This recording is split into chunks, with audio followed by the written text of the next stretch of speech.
갈라디아서 1장에서 바울은 회심한 이후에 다메섹 도상에서 회심한 이후에 사도들을 만나러 가거나 사람과 교제하기를 먼저 하지 않고 아라비아로 내려가서 3년 동안 하나님과의 깊은 교제에 집중했다라고 말씀을 드렸습니다.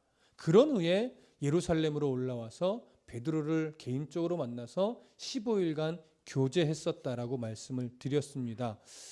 1장에서 이 부분을 그러니까 사도들이나 사람들을 만나지 않고 하나님과 더 깊은 교제를 먼저 우선시했다라는 부분을 강조했던 이유는 바울의 사도권이나 바울의 복음이 사람에게서부터 기인된 것이 아니라 하나님에게서 부여가 됐고 하나님께서 주신 은혜 아래서 깨달아 알게 된 복음이었다. 이 부분을 강조하기 위한 내용이었습니다.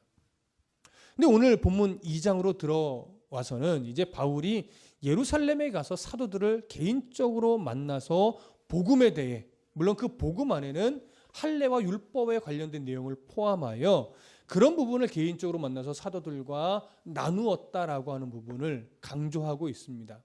왜냐하면 이제 오늘 본문에서는 바울이 가지고 있는 이 복음의 본질과 또 사도들이 가지고 있는 복음의 본질, 사실 그 본질이라는 부분 안에는요, 이방인에 대해서 할례라든가 율법을 어떻게 이해해야 되느냐라고 하는 거예요. 바울이 가지고 있는 이방인에 대한 율법과 그 할례를 시행하는 부분에 대한 바울의 이해와 사도들의 이해가 다르지 않다라고 하는 부분을 강조하기 위한 거예요. 그래서 이번에는 예루살렘에 올라가서 사도들과 만나 개인적으로 교제했다. 이런 부분을 그래서 오늘 2장에서 강조하고 있는 겁니다. 그런 의미에서 오늘 2장은 굉장히 중요한데 사실 개인적으로 오늘 이 2장을 준비할 때 굉장히 좀 힘들었습니다. 왜냐하면 좀 난제가 한 2구절 있다 보니까 그거를 해결해 가는 부분에 있어서 너무 좀 복잡했어요, 제가. 그래서 오늘은 여러분들께 그런 복잡한 내용 가능하면 건드리지 않고 쉽게 풀어드리려고 애를 쓸 텐데 제가 굉장히 고생을 했어요. 이것 때문에 며칠을 이게 풀려지지 않아서 좀 애를 먹었는데 그 부분을 좀 한번 가볍게 좀 말씀을 드려볼게요. 2장 1절을 한번 다 같이 읽어보겠습니다. 시작. 14년 후에 내가 바나바와 함께 디도를 데리고 다시 예루살렘에 올라갔나니. 자, 여기 보면 바울이 14년 후에 바나바와 디도를 데리고 예루살렘으로 올라갔다 이렇게 표현을 합니다. 여기서 이 14년 후라는 표현이 굉장히 좀 저한테 중요한 숙제였어요. 난제였어요. 물론 다른 학자들의 견해도 이게 두 가지 큰 견해로 완전히 갈라집니다.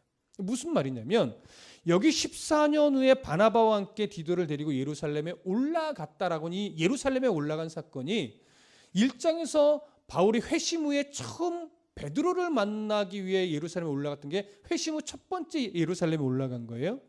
그리고 나서 바울은 사도행전의 기록을 보면 총 5번을 올라가게 돼요. 근데 그 중에 이 오늘 2장 1절에 기록된 예루살렘에 올라간 사건이 연이어서 2번째로 올라간 사건이냐, 아니면 중간에 2번째를 건너뛰어서 3번째 올라간 사건을 기록한 것이냐, 이 부분에 대한 견해가 완전히 갈라지기 때문에 그래요. 물론 2번째 예루살렘에 올라간 사건이다라고 보든 3번째 예루살렘으로 올라간 사건과 부합한 것이라고 보든 오늘 본문의 어떤 메시지를 전함에 있어서는 크게 문제는 되지 않는데 바울의 어떤 이렇게 흘러가는 바울의 어떤 흔적들을 연대적으로 이렇게 펼쳐내는 데는 조금 문제가 생겨요. 그래서 조금 힘들었어요. 어떤 것이 더 옳을까? 나름대로 조금 더 가까운 부분이 보여지면 그래도 이걸로 가는 게 좋겠다라고 선택을 할 텐데 이게 두 가지 견해가 제가 볼 때는 거의 5대5의 비율을 나타내는 거예요. 그래서 결국은 이제 제가 좋은 쪽으로 선택을 할 수밖에 없었는데 이 14년 후라는 기준이 어디서부터냐라고 하는 게 일단은 난제였어요.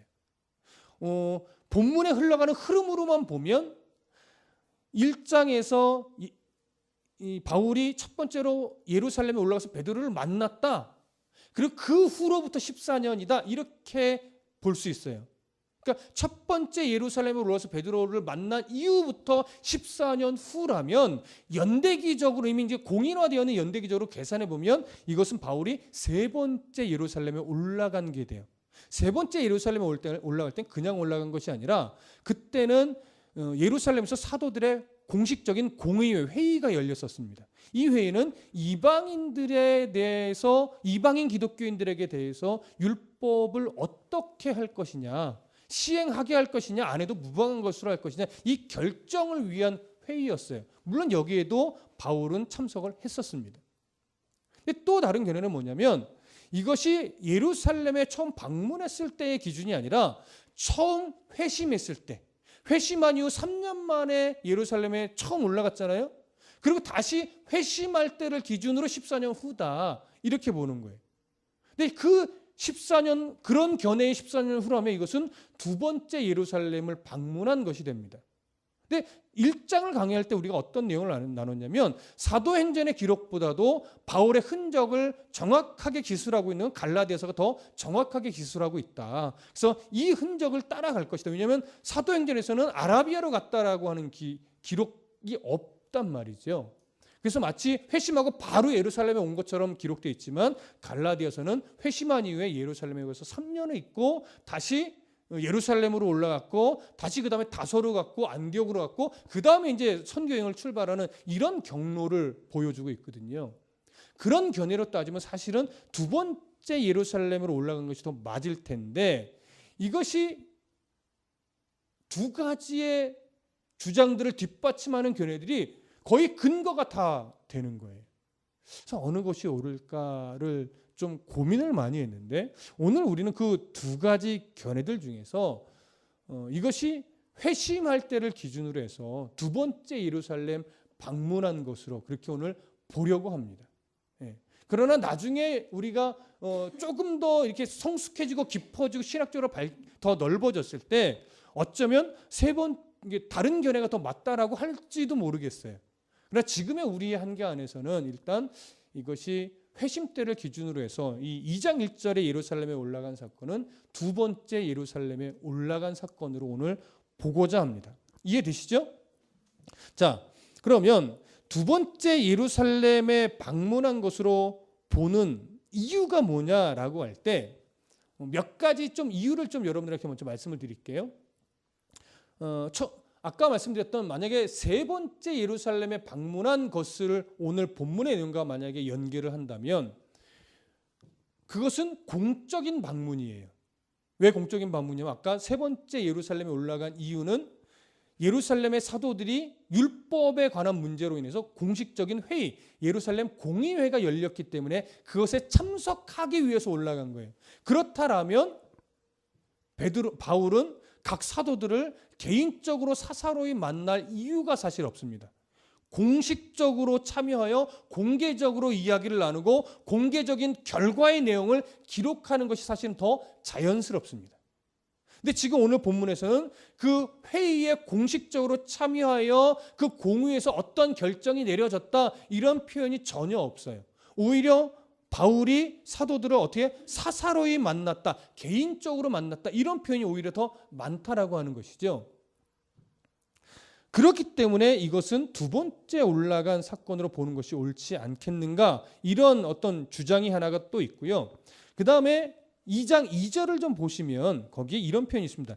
계시를 따라 올라가 내가 이방 가운데 전파하는 복음을 그들에게 제시하였다 이렇게 말하는데 계시를 따라 올라간다는 것은 뭐냐면 바울이 처음에 바울의 어떤 목적을 가지고 올라간 것이 아니라 어떤 계시로 인해서 바울이 예루살렘에 올라가게 된 것이다 이런 의미가 돼요. 그런데 사도행전 11장에 가보면 바울이 두 번째 예루살렘에 올라가게 된 경위가 어떻게 되냐면 아가보라고 하는 선지자가 흉년이 올 것을 예언을 해줘요. 그래서 그 예언으로 말미암아 그러니까 유대 지방에 큰 흉년이 올 것을 예언하고 진짜 그 예언대로 흉년이 왔어요. 그래서 안디옥을 중심으로 한 교회들이 우리 유대의 형제들에서 구제 헌금을 합시다. 그래서 그 헌금을 모았고 그 헌금을 누구에게 대표로 자격으로 보냈냐면 바나바와 바울이에요. 그래서 이 두 사람이 그 예언으로 말미암아 안디옥에서 보냄을 받아 예루살렘으로 구제연금을 전달하기 위해서 올라온 것이 되죠. 근데 그 이후에 사도행전이나 다른 서신서의 기록을 보면 바울이 세 번째 예루살렘에 올라올 때까지 어떤 예언으로 인해 움직였다라고는 기록은 전혀 찾아볼 수가 없어요. 그렇기 때문에 오늘 갈라디아에서 말하고 있는 이 계시를 따라라고 하는 표현과 사도행전 11장에 기록되어 있는 아가보의 예언이 같은 내용으로 보게 되는 것이죠. 그렇다면 내용적으로 볼 때 이것은 아까 말씀드렸던 예루살렘에 두 번째 올라간 사건이 오늘 이 갈라디아 2장의 내용과 부합한 것으로 보는 것이 오히려 더 자연스럽다라고 저는 개인적으로 여겨졌습니다. 그래서 오늘 우리는 바로 이 갈라디아서 2장의 내용을 두 번째 예루살렘 방문한 사건으로 보려고 하는 것입니다. 그렇게 된다면 제가 오늘 좀 정정할 것이 하나 있어요. 정정. 뭐냐면 저번 시간에 제가 이런 말씀을 드렸어요. 바울이 회심하여 예루살렘에 가서 3년을 예수 하나님과 교제하였고 그 다음에 다시 다메섹으로 왔다가 예루살렘에 올라가서 베드로와 15일 정도 교제를 나눴고 그 이후에 다시 예루살렘에서 나와서 어디로 갔냐면 다소로 가서 몇 년간 은둔했다고 말씀드렸어요. 13년 정확하게 기억하시네요. 그러고 나서 이제 1년간 바나바를 만나서 안디옥에 가서 성경을 가르치고 그 다음에 일어난 사건이 예루살렘에 두 번째 올라가게 돼요. 이제 순서적으로 보면. 근데 오늘 이 2장 1절부터 5절까지 내용을 제가 조금 더 깊이 있게 연구를 하다 보니까 13년이 좀 길어요. 물론 13년이란 견해가 제가 개인적으로 나온 견해는 아닙니다. 여러 주석학자들이 그런 견해를 취했고 저도 동의를 했기 때문에 13년을 2장 1절만을 근거로 해서 사실은 말씀을 드렸는데 조금 더 깊이 난제들을 해결해 나가면서 보다 보니까 10년에서 8년 사이 정도 이 다소에서 머물렀다라고 보는 것이 오히려 더 낫습니다. F.F. 브룩스라고 하는 저명한 신학학자는 10년으로 보는데 전반적으로 연대를 좀 따져보니까 10년도 조금 무리가 될 수 있더라고요. 그래서 10년에서 8년 사이. 왜냐하면 예루살렘 공의회가 대략 주 49년 정도 일어나는데 그거 외에는 나머지 바울에 대한 연대가요 1년에서 3년 정도 오차들이 각각 있어요. 그래서 어느 학자들은 몇 년을 따지면 어느 학자들은 1년에서 3년 사이 좀 다른 연대를 제시하기도 해요.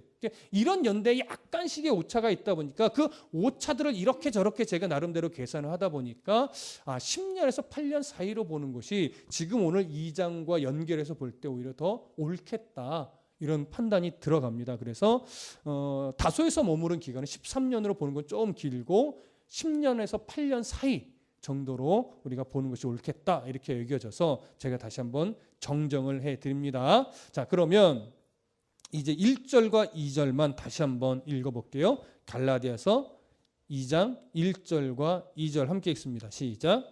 14년 후에 내가 바나바와 함께 디도를 데리고 다시 예루살렘에 올라갔나니 계시를 따라 올라가 내가 이방 가운데 전파하는 복음을 그들에게 제시하되 유력한 자들에게 사사로이 한 것은 내가 다름질하는 것이나 다름질한 것이 헛되지 않게 하려 함이라.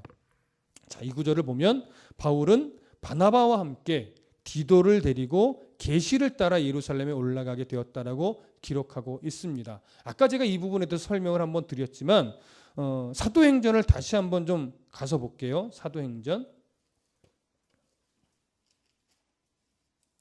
11장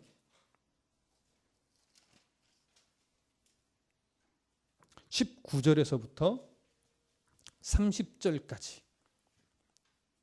오늘 갈라디아서 2장 1절과 2절에 해당하는 내용이 바로 사도행전 11장 19절부터 30절까지의 내용입니다. 그래서 우리가 한번 이해를 위해서 한번 읽어봅니다. 사도행전 11장 19절부터 30절 우리 한 목소리로 다 같이 읽겠습니다. 시작. 그때에 스데반의 일로 일어난 환난으로 말미암아 흩어진 자들이 베니게와 구브로와 안디옥까지 이르러 유대인에게만 말씀을 전하는데 그 중에 구브로와 구레네 몇 사람이 안디옥에 이르러 헬라인에게도 말하여 주 예수를 전파하니 주의 손이 그들과 함께 하심에 수많은 사람들이 믿고 주께 돌아오더라.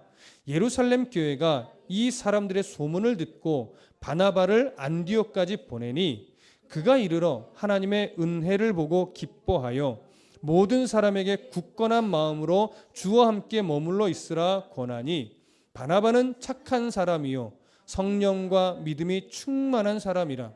이에 큰 무리가 주께 더하여지더라. 바나바가 사울을 찾으러 다소에 가서 만남에 안디옥에 데리고 와서 둘이 교회에 1년간 모여 있어 큰 무리를 가르쳤고 제자들이 안디옥에서 비로소 그리스도인이라 일컬음을 받게 되었더라. 그때의 선지자들이 예루살렘에서 안디옥에 이르니 그 중에 아가보라 하는 한 사람이 일어나 성령으로 말하되 천하에 큰 흉년이 들리라 하더니 글라우디오 때에 그렇게 되니라. 제자들이 각각 그 힘대로 유대에 사는 형제들에게 부조를 보내기로 작정하고 이를 실행하여 바나바와 사울의 손으로 장로들에게 보내니라. 아멘. 자, 이제 내용이 좀 매치가 되시죠? 바나바가 이제 예루살렘에서 안디옥으로 말하자면 파송을 받은 거예요. 어떤 교사로, 지도자로. 바나바는 안디옥의 지도자로서 바울을 말하자면 데리고 왔습니다. 동역자로서. 그렇게 해서 1년을 말씀 사역을 같이 했고 그러다가 아가보의 예언을 듣고 정말 그 흉년이 성취되어서 그 흉년으로 인해 어려움을 겪게 된 예루살렘의 어떤 그 믿음의 형제들 그들을 돕기 위해 구제헌금을 모았고 그것을 바울 편에 보낸 겁니다. 여기 보면 바울과 바나바만 나오는데 디도도 함께 이때 간 것으로 보여집니다. 근데 왜 사도행전에서는 굳이 기록을 안 했느냐? 굳이 디도까지 사도행전에서는 기록할 이유가 없었기 때문에 기록하지 않은 것으로 여겨집니다. 자, 그렇게 해서 바울은 바나바와 함께 두 번째 예루살렘으로 가게 되었던 것이죠. 자, 여기 보면 우리가 한 가지 생각해야 될 게 뭐냐면 분명히 이때 예루살렘에 올라가는 목적이 뭐였어요? 구제헌금을 전달하는 거였어요. 근데 우리가 오늘 읽은 갈라디아서 본문에는 어떤 내용이 없죠? 구제헌금을 전달했다라고 하는 그런 내용이 전혀 없습니다. 자, 왜 그럴까요? 지금 갈라디아서를 쓰고 있는 이유나 목적 그 초점이 구제헌금에 있지 않고 뭐에 있어요? 바울이 이방 땅에 복음을 전했고 그 복음을 받은 이방인들이 율법에 자유하여 복음의 자유를 누리고 있는데 율법주의적 거짓 교사들의 어떤 잘못된 가르침으로 인하여 할례와 율법의 문제로 지금 어떤 변질된 복음에 노출되어 있고 거기에 빠진 사람들도 있기 때문에 그 문제를 해결하는 데 초점이 있기 때문에 지금 서신의 특성상 굳이 구제헌금을 전달했다는 내용까지 길게 쓸 필요가 없다라고 보여지기 때문에 그렇습니다. 그리고 바울은 언제나 그 머릿속을 가득 채우고 있는 게 뭐예요? 복음이에요. 어떻게 하면 이방인들에게 복음을 효과적으로 바르게 전할 수 있을까? 어떻게 하면 그들 안에 좀 변질된 이 복음을 바르게 가르칠 수 있을까? 늘 그 생각으로 가득 차 있단 말이죠. 그렇다면 바울이 예루살렘에 자주 가는 것이 아니기 때문에 이왕 올라온 김에 그가 좀 숙제처럼 안고 있던 것을 해결하고 가면 좋겠다. 그렇기 때문에 구제헌금을 전달한 이후에 사도들을 개인적으로 만났을 가능성은 뭐예요? 충분하죠. 그렇다면 왜 개인적으로 만날 수밖에 없어요? 공적인 회의하는 날이 아니기 때문에 사도들이 다 예루살렘에 있을 수가 없어요. 그러니까 예루살렘에 있는 사도들만 모이세요 이렇게 할 수는 없으니까 자기가 무슨 대단한 사람이라고 모이세요 한다고 모여지겠습니까? 또 모이세요 하는 것보다 개인적으로 만나서 인사를 나누며 복음에 대한 얘기를 나누는 게 오히려 더 좋을 수 있다고 판단했으니까 그래서 한번 만났을 텐데 갈라디아서 2장 9절을 한번 보시면 이렇게 기록되어 있어요. 또 기둥같이 여기는 야고보와 게바와 베드로죠. 그리고 요한도 내게 주신 은혜를 알므로 나와 바나바에게 친교의 악수를 하였으니 우리는 이방인에게로 그들은 할례자에게로 가게 하려 함이라. 자, 누구를 만났다라고 표현하고 있습니까? 베드로와 야고보와 요한. 더 만났을 수도 있긴 하겠지만 오늘 2장 9절을 근거로 하여 볼 때 사도들 중에 가장 대표격에 해당하는 베드로와 요한과 또 예루살렘 교회 기둥과 같았던 야고보, 이 세 사람 정도 만난 것으로 여겨집니다.